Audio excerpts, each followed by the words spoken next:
Kumusta mga brad? Sa ngayon, usong-uso na talaga yung mga electric bike or yung mga e-bike. At dahil nga po sa sobrang dami nila, sila na ang tinaguriang hari ng kalsada. Dikitan mo lang ng sticker ng DOJ yung e-bike mo, wala nang gagalaw sa'yo. At isa nga po sa mga dahilan kung bakit ang dami nagsisulputang mga e-bike ngayon, yung presyohan kasi nila talagang abot kaya. Ibig sabihin, mura. Lalo na pag made in China. Pero alam nyo ba, meron nga pong electric bike na nilabas si Honda na talagang nakakapanglaki ng mata.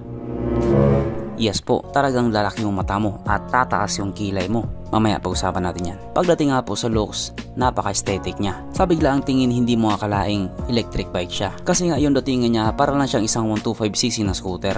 Pero electric bike talaga yan. Actually, matagal na nga po siya nilabas sa European market. At ito nga po ang Honda CUV-E or Honda Cav-E. Kung sa pabilisan, mabilis din naman. Para sa akin mabilis na kasi kaya nga po itong tumakbo sa bilis ng 83 kph or 83 km/h.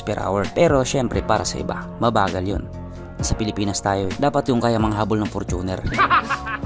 At yung full charge nga po niya ay kaya umabot sa 77 kilometers. So para sa akin malayo na rin yun. Ilang litro na rin ang gasolina yung natipid mo dun. Kaso ang kaibahan nga lang po, kapag nalobat siya, mag-aantay ka muna ng ilang oras bago siya mapuno or full charge, bago ka makatakbo ulit. Samantalang yung scooter na di gasolina, pag naubusan ka, pagas ka lang tapos go ka na ulit. Napaka-convenient. Pero syempre kung may electric bike ka nga po, dapat alam mo kung saan lang siya ginagamit. Mas mainam siguro kung pang short distance lang. Mas matatansya mo kasi siya kapag malapitan lang yung biyahe mo. Tamang-tama nga po ito pang service sa trabaho. Sa sobrang mahal kasi ng gas ngayon, talagang mapapagastos ka talaga. Samantalang kapag may e-bike ka, pa-charge ka na lang. Kaya kung mapapansin nga po natin, marami talaga yung naka-e-bike ngayon. Pasaway nga lang yung iba. At ito na nga po yung sinasabi ko kanina na nakakapanglaki ng mata. Sapagkat ang presyo nga po dito sa e-bike na ito ay nagkakahalaga lamang ng 273,000 pesos.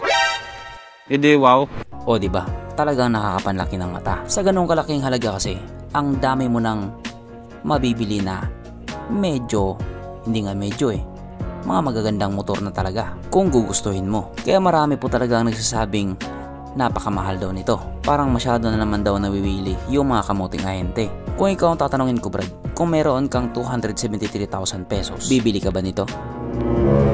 Or bibili ka na lang ng gin? So ano man yung opinion mo or kung ano man yung sagot mo, i-comment mo na lang yan. Kasi wala po tayong bounce cave pie.